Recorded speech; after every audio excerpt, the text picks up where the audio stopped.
Story tonight is tumbling temperatures and whipping winds.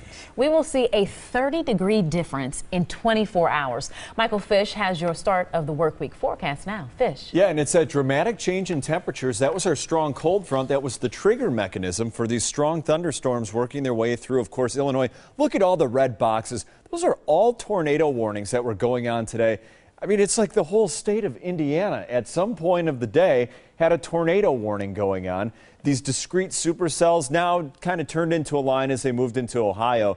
But again, we were some of the first actually with the tornado warnings out of all of this. Then they spread into Illinois. Long track tornado. That's the one that Cody Holyoke is actually in Washington, Illinois. He's going to be covering that as we head through the overnight hours into daybreak tomorrow. Now, speaking of these tornado reports, this is a map put out by our Storm Prediction Center, and notice all of the red. Every one of those red dots is a tornado report. So far today, 81. That doesn't mean 81 tornadoes, it means 81 reports, but when you start seeing them line up like this, that kind of shows me that those are long track tornadoes. Long track tornadoes are usually dangerous tornadoes. Here's a line here, here's a line here, one here. A lot of long track tornadoes. That's a big severe weather outbreak, big tornado outbreak just barely to our south. Our National Weather Service actually going to be checking out here tomorrow to see if we did have any sort of touchdowns. Now, Jesse Ritka actually did a little bit of research on the tornadoes in November. It's very, I mean, going back to 1844. 1844 on the record books, only 9 tornadoes in the whole state of Wisconsin. So yes, that's pretty rare.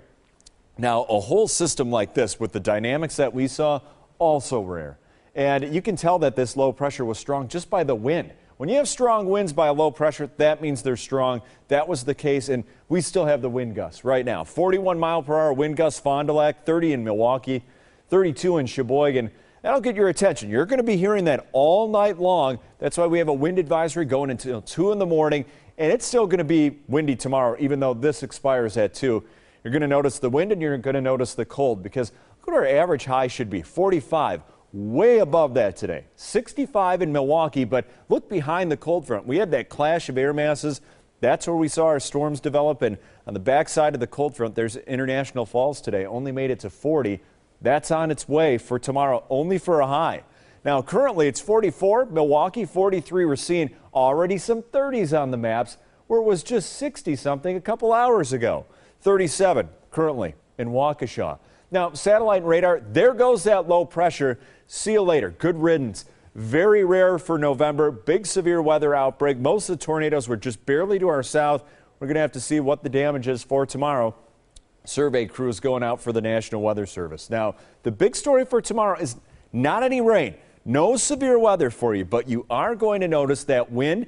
Not only the wind, colder temperatures, but you are going to see some sunshine.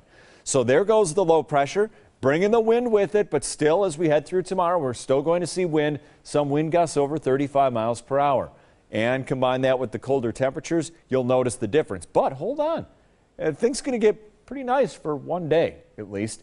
Warmer temperatures for Tuesday. We're going to keep it quiet until this low pressure affects us on Wednesday with possibly a couple showers. But tonight, quieting down, though it is very windy. Rain's gone, getting colder, 33 overnight. Tomorrow only 40. It's going to be windy as well. Tomorrow night, temperatures in the 20s, but it's going to be quiet. Tuesday, less wind, 47. It's a pretty nice day. How about the next 10 days? What are we looking at here? Wednesday, a chance of a couple showers, maybe even a few snow showers on Wednesday night. Can't rule that out. Next weekend, whoa, yikes, 33 and 30. That'll get your attention as well. Feeling like winter, and Charlie Conrath, you know, he's getting ready for the winter-like temperatures. 35 with wind to start the day. Yeah, I think that's a little hat. Little gloves. Wind could knock Charlie over. Yeah, he's only one. He needs to stay inside. Hold on, Charlie. Hold on. All right, well, check out this picture that was sent to us. A van full of Marines got stuck in high water in Bayview, but that didn't stop them. They just got out in uniform, pushed up their pants, you can see that right there, and push the van to safety. Remember, you can send us your weather photos by going to weather@tmj4.com. We will return with Packers Extra next.